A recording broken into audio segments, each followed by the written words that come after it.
जाए रे होनी अनहोनी होनी अनहोनी कब क्या घट जाए रे। जीवन है पानी की बूंद कब मिट जाए रे। जय दु जनागम पंथ हो, अनादि अनिधन जनागम पंथ जयवंत हो। हे भव मनुष्यों, अपन सभी भगवान वर्तमान स्वामी के काल में जन्म लिया और उन्हीं की पवित्र पीयूष वाणी का स्मरण करने के लिए अपन सभी लालायित हैं। ये अपने महान पुण्यवधि का दिन है, क्योंकि इस भौतिकता की चक्काचंद में सभी लोग धर्म को भूले हैं, पर जो भव्य आत्मा होता है, भव्य जीव होता है, उसी को ही धर्म की सुध आती है। वही धर्म से प्रेम करता है, वही धर्म को अंगीकार करने का प्रयास करता है। बाकी तो इस संसार में सभी जीव संसार में रचे बचे हैं, विषय भोगों में रचे बचे हैं और अपने जीवन को बर्बाद कर रहे हैं। क्यों? अभी नीचे एक सूक्ति पढ़ के आए थे कि जीवन का एक क्षण भी बर्बाद करने का नहीं है। क्यों? क्योंकि मनुष्य जीवन बड़ा अनमोल है, बड़ी मुश्किल से मिला है। अगर आज बर्बाद कर दिया तो फिर समझना कि भव तक ये अवसर दोबारा मिलने वाला नहीं है। 84 की योनि में घूमते रहेंगे, पर बड़ी मुश्किल से द्वार मिलता है। जब द्वार मिला है तब अपन आंखें मीच लेते हैं, विषय भोगों की लालसा में फंस जाते हैं। इसलिए आचार्य भगवान कह रहे हैं कि जड़ शरीर में आत्म बुद्धि संसार वर्धक है। क्या है? इस जड़ शरीर में अगर आत्म बुद्धि को रखेंगे तो हमारे संसार को बढ़ाने वाली है, और अपनी बुद्धि को अपन आत्मा में अगर एकत्रित कर लेंगे, निज में संगठित कर लेंगे, निज को देखने में लगा देंगे, तो निश्चित ही हमारा संसार घट जाएगा। हमारा अनादिकाल से सिर्फ बाह्य जगत से ही परिचय रहा है। हमने कभी अपने अंतर जगत से परिचय करने का प्रयास ही नहीं किया, और जिस व्यक्ति ने परिचय करने का प्रयास कर लिया वो निश्चित ही संसार से पार हो जाता है। वो फिर संसार के दुखों में रुलता नहीं है, उसके सामने संसार के दुख चुल्लो प्रमाण रह जाते हैं। पर जब रहेगा, जब इसका विचार आएगा। पर अभी तो अपन मात्र इस शरीर की साज सज्जा में ही पूरा समय निकाल रहे हैं, शरीर को खिलाने पिलाने में लगे हैं। 3 दिन पहले कह रहे थे कि महाराज जी आप तो सूख के कांटे से हो गए। मैंने कहा भैया आपको दिख रहा है सूखा हुआ, लेकिन हमें तो हरा भरा दिख रहा है, क्योंकि ये तो 4 दिन खिलाएंगे फिर वापस जैसे का जैसा हो जाएगा। पर आत्मा का अगर बगीचा सूख गया, उसमें सुस्ती आ गई, तो फिर जीवन में कभी भी हम सफल नहीं हो पाएंगे। जिस लक्ष्य को लेकर आगे बढ़े उस लक्ष्य से फिर हम च्युत हो जाएंगे। और यह भी निश्चित है कि जितना आप उपवास व्रत करोगे उतना ही स्वस्थ रहोगे। ये हमने अनुभव किया है इस बात। आचार्य भगवान सन्मति सागर जी महाराज भी ये करते थे, जब भी उनको कोई परेशानी आती थी तो तुरंत आहार का त्याग कर देते थे वो। और अपन तो कुछ भी नहीं कर पाए, मान लो। उन्होंने 9 साल तो मात्र छाछ पीकर रहे हुए। 9 साल तक न अन्न लिया, न कोई फल फ्रूट लिए, न कोई ड्राई फ्रूट लिए, मात्र छाछ पीते थे, एक ही वस्तु। अब 9 साल निकालना, पानी है छाछ एक तरह से, पर फिर भी कभी उनको कमजोरी महसूस नहीं हुई, क्योंकि शरीर में जितना आप भोजन से प्राप्त करना चाहते हो उतना ही अगर आप भक्ति में लग गए तो बाहरी वर्गणाओं से भी प्राप्त हो जाता है। जेब में अगर 5000 की गड्डी आ जाती है तो भूखा व्यक्ति भी के भी चेहरे पर चमक दिखने लग जाती है। हाँ? और अगर 5000 चले जाएं तो कितना भी बल्कि वो रसगुल्ला खा के भी क्यों नहीं आया हो, फिर भी उसकी चमक फीकी बढ़ जाती है, उसका चेहरा लटका हुआ नजर आता है। तो ये संसार की माया है। इसमें जितना रचो पचोगे उतना ही अपना अहित होता जाएगा। पुद्गल देह से हम देह से और हमने पुद्गल से इन अवस्थाओं को ही अपना माना है, इस देह को अपना माना है, या जितनी भी पुद्गल की व्यवस्था है, पुद्गल जो सामने दिख रहा है उसको अपना मानते हैं, पर जो अदृश्य है उसकी तरफ कभी भी ध्यान नहीं जाता। जो प्रतिदिन मिल रहा है बस उसी को वापस, जैसे एक श्वान वमन कर देता है और फिर उसी वमन को दोबारा चाटने में लग जाता है। इसी तरह संसारी जीवों की गति है।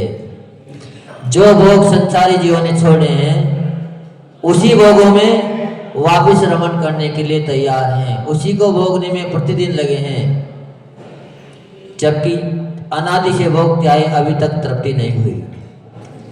पर जिस दिन इस जीव को यह समझ में आ जाएगी कब पुद्गल विपरीत चीज है, अपना तो वाकई में अगर कोई साथी है तो है केवल आत्मा ही हमारा है, बाकी संसार में हमारा कोई भी नहीं है। बाकी सब दगाबाज हैं, धोखा देने वाले हैं और अपने को फंसाने वाले हैं। अब जो शरीर पर ध्यान देगा उसको निश्चित ही फंसना पड़ेगा, क्योंकि जितने भी व्यक्ति फंसे हैं वो मात्र खाने के लोभ में ही फंसे हैं, विषय भोगों के लोभ में ही फंसे हैं। नहीं तो एक भी व्यक्ति भी ऐसा संसार में ना होगा जिसने खाने पीने का ध्यान छोड़ दिया और फिर भी वो फंस गया हो। जब भी पक्षी अगर पिंजरे में फंसते हैं, जाल में फंसते हैं, तो हमेशा खाने के चक्कर में फंसते हैं, नहीं तो स्वतंत्र पक्षी को कोई पकड़ नहीं सकता।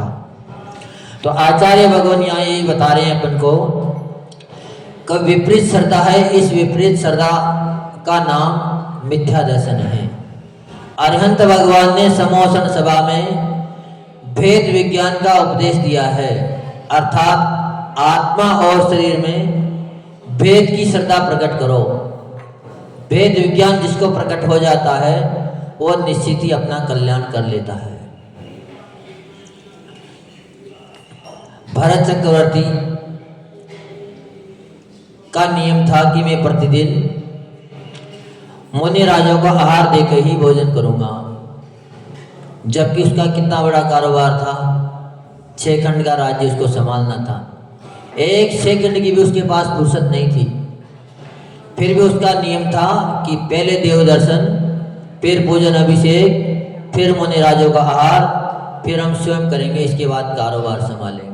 इसके पहले वो कुछ भी नहीं करता था, चाहे नगर में मुनिराज हो चाहे ना हो, वो प्रतिदिन अपने द्वार पे खड़ा होता था और द्वारापेक्षण करता था, मुनि राजों को प्रदान करता था। तो एक दिन क्या हुआ, अब हर दिन तो मुनिराज आ नहीं सकते, तो एक दिन उनको मुनिराज ना मिले, तो वो उस दिन बड़ा दुखी हुआ। बहुत देर तक खड़ा रहने के बाद अंदर गया, अंदर पहुंचते ही पटरानी ने भोजन की थालियां सजवा दी और खुद पंखा लेके हवा करने लगी। पर फिर भी उसका ध्यान केवल एक ही चिंतन पे लगा था कि आज तो मेरा कौन सा अशुभ पुण्य का उदय आ गया, कौन सा पाप पर्व का उदय आ गया कि आज हमें पात्र दान देने को नहीं मिला। क्योंकि इस जीवन में शोभा मात्र देने में है, लेने में कोई शोभा है नहीं। लेने वाले को भिखारी बनना पड़ता है और देने वाला दाता बनता है। इसीलिए प्रतिदिन मुनिराज भी यही कामना करते हैं कि भगवान हम कब तक भिखारी बन के यहाँ वहाँ घूमते रहेंगे, हमें कब ऐसी शक्ति मिलेगी ताकि हमें आर को ही नहीं जाना पड़े और आपके जैसा पुरुषार्थ हम भी करके आपके जैसा बन जाएं। हर जिन मुद्दादारी यही सोचकर आर को जाते हैं, कभी भी इसलिए आर को नहीं जाते हैं काज रसगुल्ला मिलेंगे, कि वो तो रोज मिल रहे हैं। पर वो बात कब आ गई जब अपने को भेद विज्ञान हो जाएगा कि आत्मा अलग है और शरीर अलग है। शरीर का पोषण करेंगे तो अपनी आत्मा निर्मूल हो जाएगी और आत्मा का पोषण करेंगे तो शरीर सूख जाएगा, पर शरीर कभी सूखता नहीं है। शरीर में वर्गणाएं यहाँ वहाँ से इकट्ठी हो जाती है, क्योंकि ये पंचभूत तत्वों से मिलकर शरीर बनता है। पर जो आत्मा को भी पंचभूत तत्वों से मान लेता है, वहाँ जाके फिर वह मिथ्यात्व में चला जाता है। तो जैन कुल की प्राप्ति हो जाना, जिन पूजा दान आदि देना, व्रत आदि का पालन करना, ये सब तो पुण्य मार्ग है। क्या है ये? जितनी भी आप क्रिया कर रहे हो, इनसे मात्र आपको पुण्य मिलना है। इससे आपका हित 1% भी होना नहीं है। चाहे कितनी भी पूजन कर लो, कितना भी अभिषेक आप करो, कितना भी दान दो, इनसे मात्र आपको पुण्य की तो प्राप्ति होगी, पर आत्मा का हित बिल्कुल भी नहीं होता। आत्महित की शुरुआत तो भेद विज्ञान से ही होती है। शरीर और आत्मा के लक्षणों को भिन्न भिन्न जानकर दोनों की पृथक पृथक सत्ता को स्वीकार करना होगा और अपने आत्मा के हित के लिए आगे बढ़ना होगा, तभी आपको धर्म की प्राप्ति होगी। पुण्य हर जगह मिल सकता है। पुण्य एक चोर डाकू भी कमाता है, उसके अंदर भी दया भाव है। ये तो नहीं है कि उसके अंदर बिल्कुल दया ना हो, क्योंकि किसके लिए कर रहा है चोरी? अपने परिवार को चलाने के लिए, अपने बच्चों का पालन पोषण करने के लिए, अपने पेट को पालने के लिए। अब वो बात अलग है कि वो साक्षात दिख रहा है और आप जैसे डाकू दिखते नहीं हो, आपका बेस चेंज है, आप बेस चेंज करके डकैती डालते हो और वो सीधे सीधे बेस में ही डकैती डालते हैं। इतना सा फर्क सामने दिख सकता है। जब तक शरीर और आत्मा में एकत्व की भावना बनी रहेगी, तब तक बहिरात्म दशा बनी रहेगी। अर्थात भगवान पूज्यपाद स्वामी समाधि तंत्र ग्रंथ में एक कारिका बताते हैं, बहिरात्मेन्द्रिय द्वारे रात्म ज्ञान परांगमुखम स्फूर्ता स्वात्मनो देहा मात्म तत्वे नाद्यवस्थितम। अर्थात बहिरात्मा इंद्रिय रूपी द्वारों के द्वारा सदैव बाह्य पदार्थों को ग्रहण करता है और जो अंतरात्मा होता है वो व्रत नियम संयम को ग्रहण करके अपने आत्मा की तरफ ही प्रारंभ होता है। इसीलिए अपने शरीर और आत्मा को एक देखता हुआ भी उनमें भेद विज्ञान कर लेता है, जबकि दिखने में तो मात्र शरीर ही आ रहा है, आत्मा किसी को दिखने में नहीं आती है, पर अनुभव में आत्मा भी आती है। जैसे हवा है, हवा कभी दिखने में नहीं आती है, पर जैसे ही हवा चलेगी, भी सर्दी का मौसम आ रहा है तो तुरंत पता लग जाएगा कि सर्दी बढ़ गई, हवा चल रही है। तो अनुभव में आत्मा भी आती है, पर शरीर मात्र दिखता है। पर जो आत्मा का अनुभव करना सीख जाता है, वह निश्चित ही इस संसार से बाह्य हो जाता है, जगत के दुखों से मुक्ति पा लेता है। हमारी दृष्टि अनादि काल से सिर्फ बाहर के चमड़े पर है। बाहर के चमड़े को ही अपन मात्र देखते हैं। अगर दो व्यक्तियों का संबंध जोड़ना है और वह अगर किसी को देखने जाता है तो गुणों को बहुत कम देखने वाले मिलेंगे।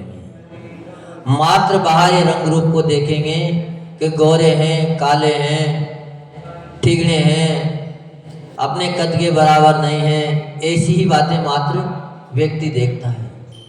लेकिन उसके अगर गुणों को देख लें तो फिर बाह्य चीज किसी को देखने की जरूरत ना पड़ेगी, जबकि है तो गुण ही अमूल्य।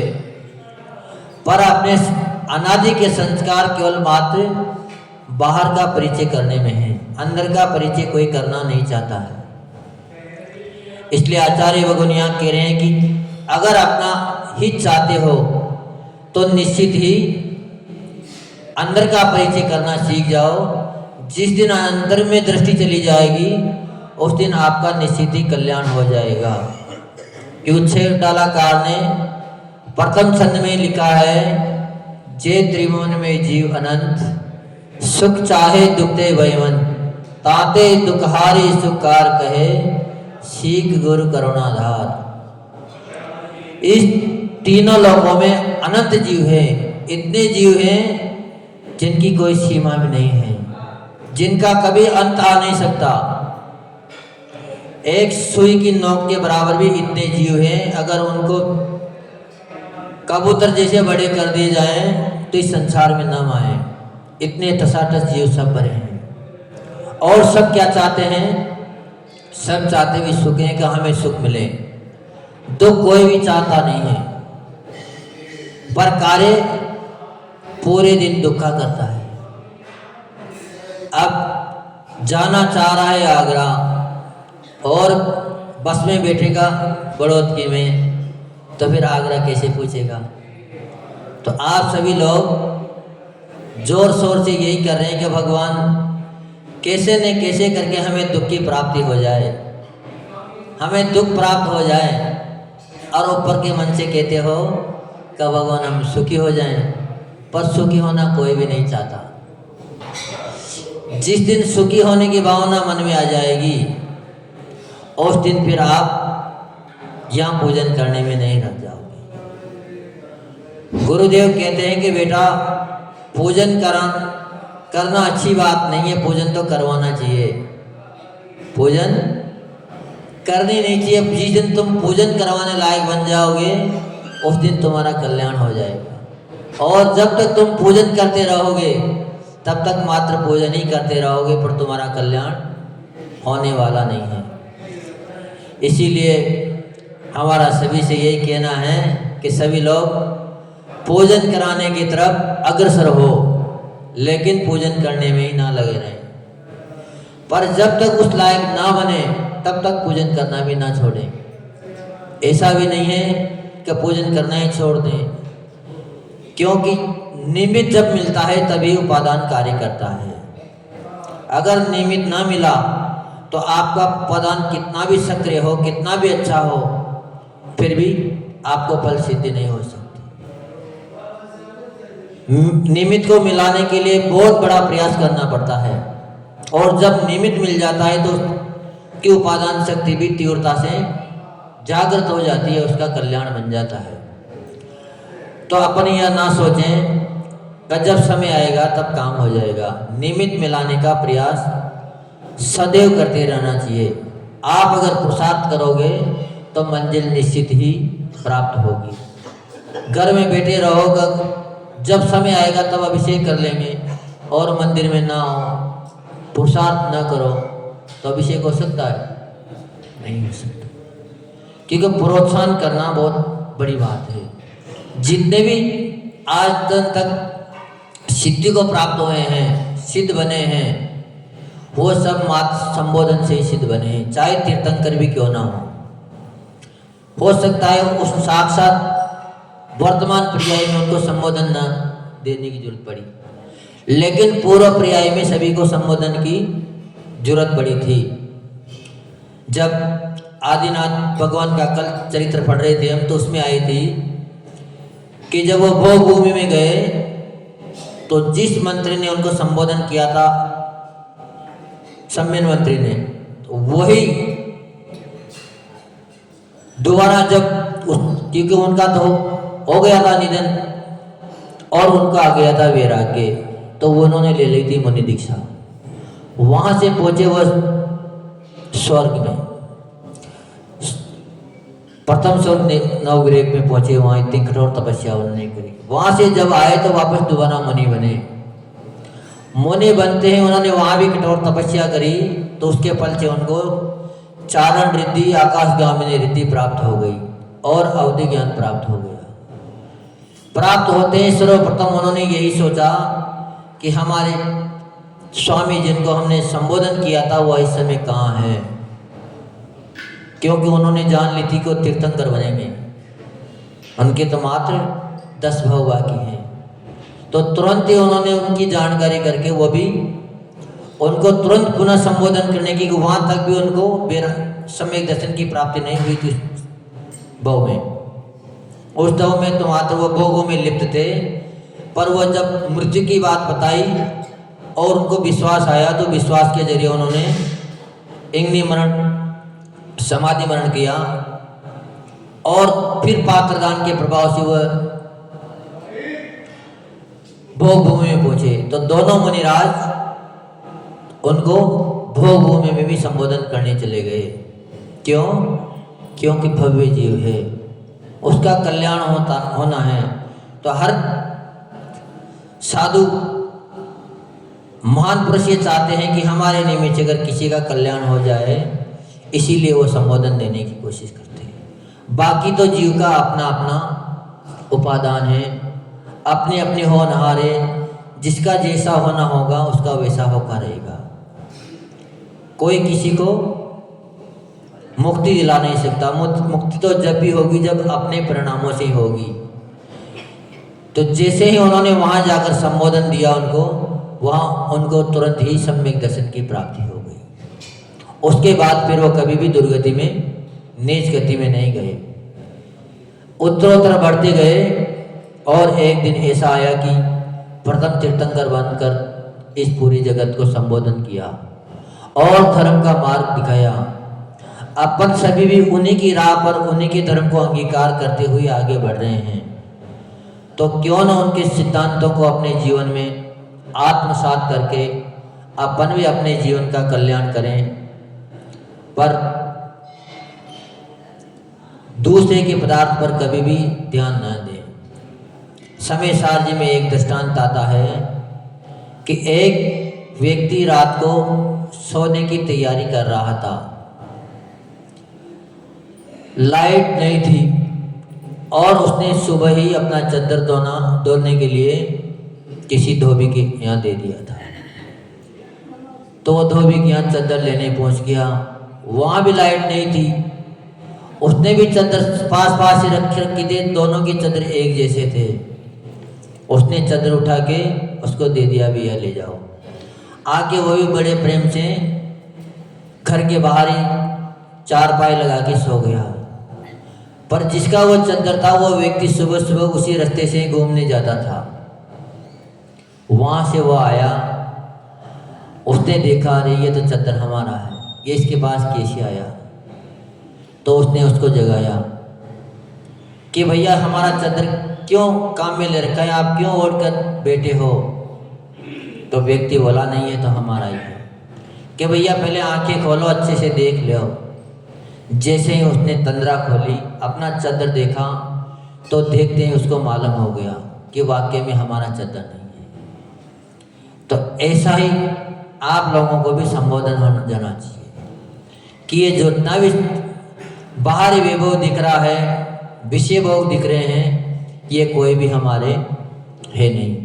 जिस दिन ये बात समझ में आ जाएगी उस दिन स्वतः ही अपना कल्याण होना निश्चित है। क्योंकि उस व्यक्ति को जैसे ही चादर की निशानी मालूम हुई, उसने तुरंत ही चादर उस व्यक्ति को सौंप दी कि हमारे वाक्य में नहीं है।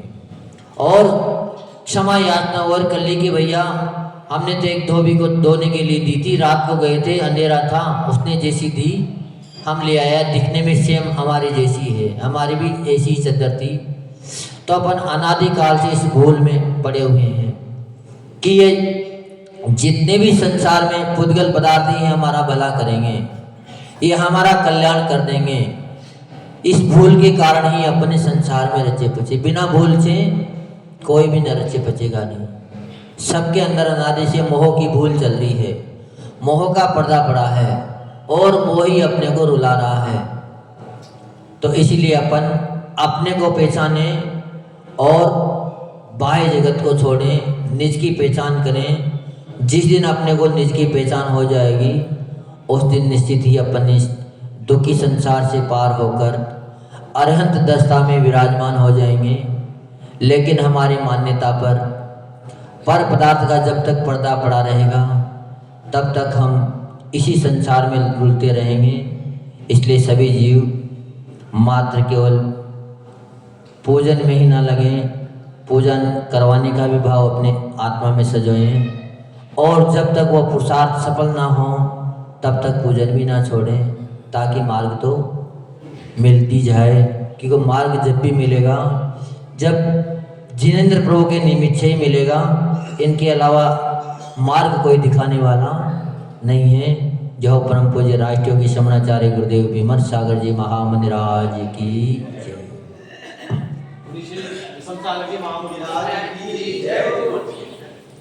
ज्ञानी के ज्ञान ते सूदे लोकालो सोवाणी मतक नमो देख हो दो हे जिनवाणी भारती तुम्हें कहूँ जिन रे